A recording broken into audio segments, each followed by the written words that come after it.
Afternoon. Hope everyone's healthy. I'm joined, as you can see, by two of our most articulate, outstanding senators. You say this every week? Right. Ask them, do I? Bull. I say nice things about everybody, but this is the particular thing I've chosen here. Senators Klobuchar and Murphy. Now, as you know, we passed the HEROES Act 81 days ago. Speaker Pelosi and I called on Leader McConnell to start negotiations a month ago. But the Senate Republicans are so divided and tied up in knots that all Leader McConnell can do is go to the floor and make partisan speeches. He's not in the room negotiating because the Republicans can't even articulate a coherent position. Democrats, on the other hand, are in the room negotiating with the White House because we want to reach an agreement. And we're finally moving in the right direction. A deal has to be made for the needs of the American people. Now, we're not just going to strike a deal for the sake of it, but we believe we need bold, strong, vigorous response to the crisis. And let me explain to you in general why there's a difference.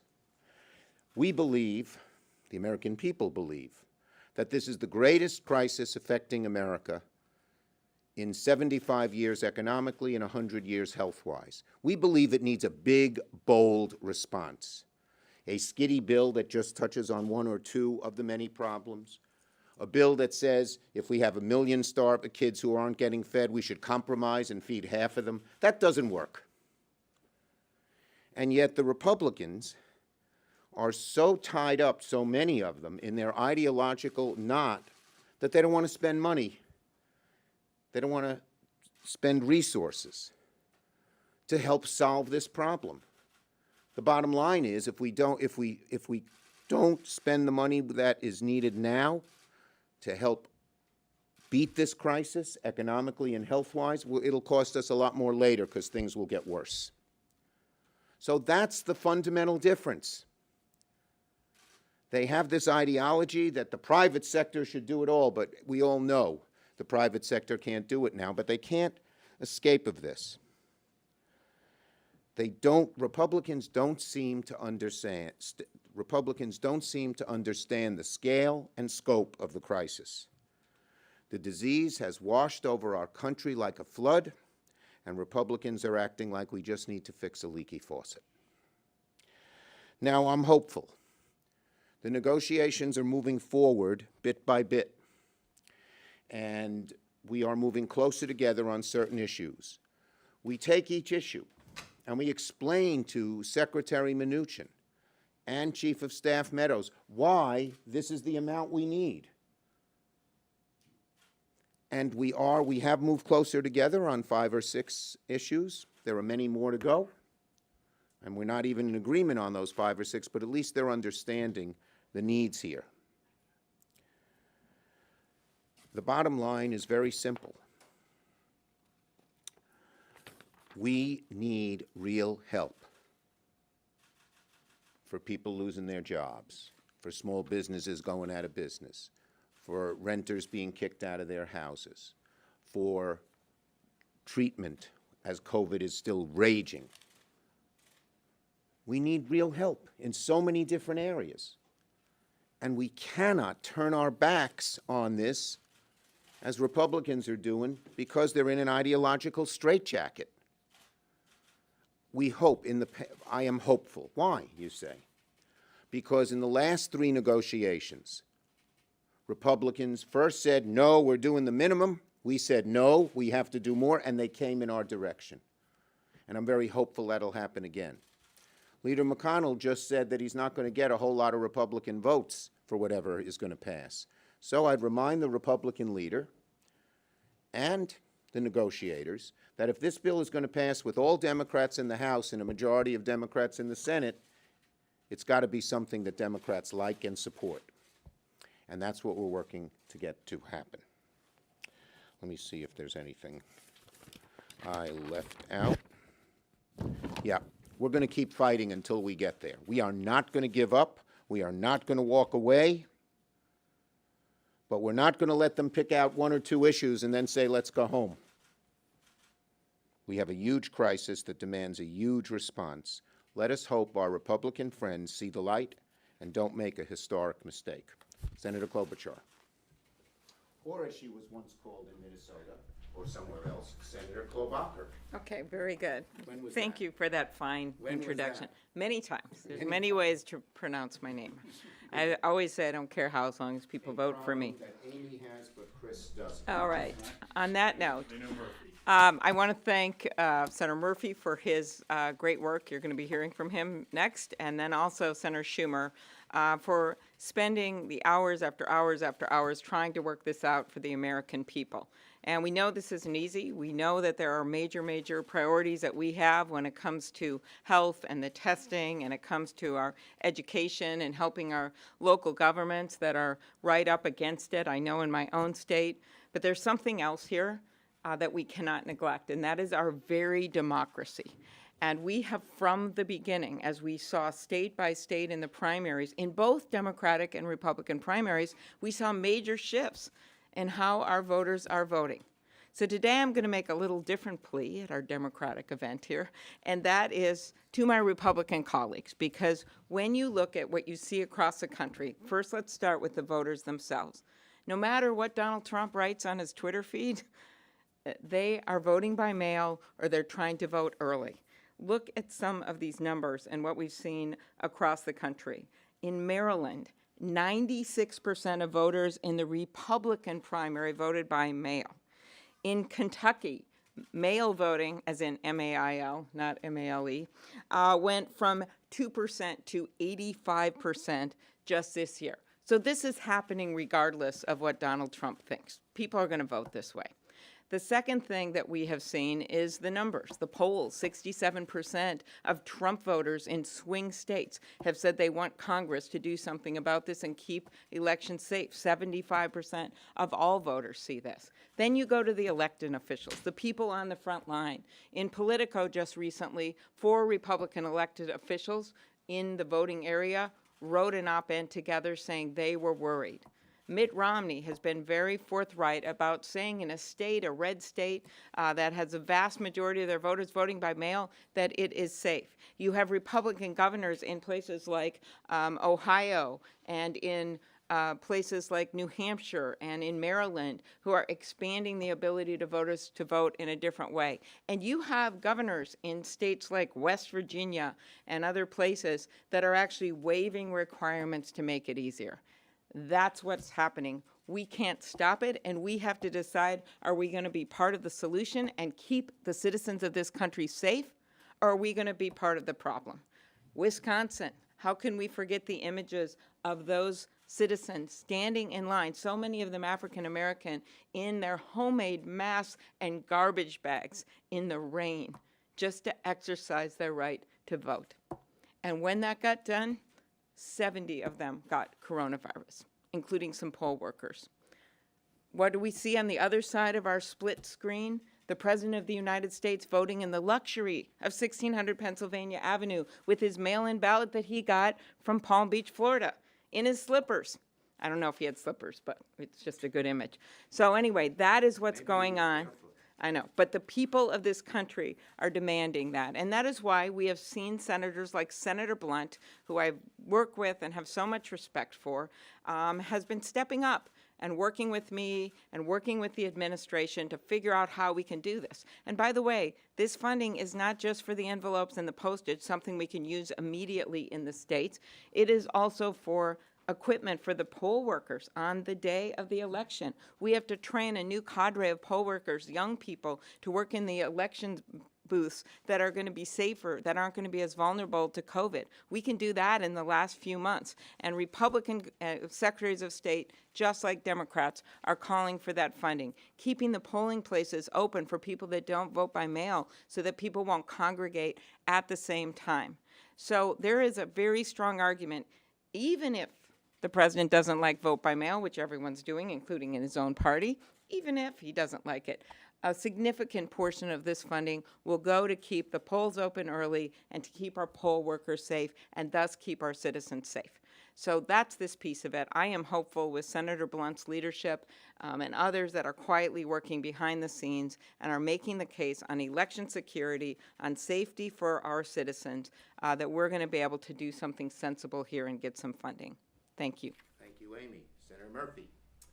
Thank you very much, Leader Schumer. Thank you, Senator Klobuchar. Listen, Republicans can't wish this crisis away. They can't pretend that the situation is getting better when it is getting worse. Unemployment claims have risen 2 weeks in a row. In 14 days, we went from 3 million cases to 4 million cases. And so we are at a moment where a Band-Aid is totally insufficient to treat the wound. As Senator Schumer said, there are many in the Republican caucus that don't want to vote for anything. There are others that want to vote for something wholly insufficient. Well, I wanted to talk for a minute about an upcoming investment that we cannot postpone, not more than one single day. I'm a parent of 2 school-age kids. I've got an 11-year-old and 8-year-old who are in the public school system. And I think my perspective is probably representative of most parents. I want my kids to go back to school, but I want my school to make all the investments necessary to keep them safe. And what we know is that safety for kids doesn't magically fall from a tree. You have to pay for it. Masks and gloves and sanitizer and cleaning supplies, they cost money. Adjustments to school buildings to create enough social distance to comply with CDC regulations, that costs money. Hiring additional teachers and support staff to keep schools safe, that costs money. And with state and local budgets that are hemorrhaging and no revenue coming in, there is no money to make those investments. It is only Congress that can come to the rescue of millions of parents and kids who want schools to reopen but want it to be done safely. Here's one example. Amy Spies is a 5th grade teacher in Daytona, Florida. Her classroom is so small that normally, her kids don't even have enough room to put their backpacks on the back of their chairs. And she is getting no help, no additional space. They aren't hiring any additional teachers in Daytona to try to space out the learning day. She's going to cram 22 kids into a small classroom in violation of CDC regulations. Why? Because her school district already has a $14 million deficit. And so without federal funding, those kids and those teachers are going to be in jeopardy. And this is happening all over the country. Now, the slapdash proposal that was unveiled last week by Republicans has no flexible money in it for states and cities to help reopen schools. And the money they have in there is loaded with all sorts of bells and whistles and mandates and requirements that make it impossible for schools to adequately reopen. After years of Republicans talking to us about removing federal mandates for local education, now all of a sudden they are telling schools that you can't get money to reopen unless you do it our way. So I'm grateful to Senator Schumer for understanding what parents like me are dealing with right now, for demanding that we allocate every dime necessary to reopen our schools safely now, because schools are opening in a matter of weeks. And if we don't make these investments, if we don't give 100% of the money necessary to reopen our schools, then lives are going to be at risk. We are beyond the point of a Band-Aid. In order to get our kids back to school, we need to do the right thing and to step up to the way with a comprehensive approach to school funding. Thank you. And I'd say 2 points here, just 2 quick points. Elections and postal are very essential to us. The elections, as Amy so articulated, have made it much harder. COVID has made it much harder to vote, but that is the wellspring of our democracy in perhaps the most important election America faces in a long time. We must keep it strong and vibrant and fair. And what Chris said, a lot of the President Trump and some of the Republicans say, oh, let him just go back to school. It'll be fine. Let them remember the lesson when President Trump pushed the governors of Florida and Arizona and Texas to push people, to get people back out on the streets without social distancing, and then COVID came back with a vengeance. We will close, if you open up a school that's not safe, inevitably, kids, teachers will get COVID and they'll have to close them right back down. Yes? Leader Schumer, Majority Leader McConnell has accused you of telling your members that they are not to negotiate with Republicans Republicans that you are the leader of these negotiations. Do you have a response to that? Yes, you first have to have an overall agreement, and McConnell's not even there. You can't tell the Appropriations Committee to negotiate if they don't know what the number is. You can't tell Amy to negotiate on elections if you don't know what the number is. As soon as we come to the overall agreement in the room where I note McConnell is not present, we can then have people negotiate. But it's not just going to be, McConnell has always wanted it to be just the Senate. It's going to be the House and Senate together. Yes. Could I also add to that as someone that, Can you come to the camera, Chuck please? has encouraged me to talk to Roy Blunt, right? Because we're both on the Rules Committee, and so we have talked, I bet we talked 3 times in the last 24 hours, because there's things besides money. There's things about provisions that would be in a package, so we're discussing that as well as some preliminary discussions on money, but we've got to have an overall package. Yeah, you can't do it until you know the big numbers, that's all. And McConnell always looks for an excuse. Come to an agreement with us, and people, 4 corners, 5 corners on each area will negotiate. House, Senate, Dem, Republican, White House.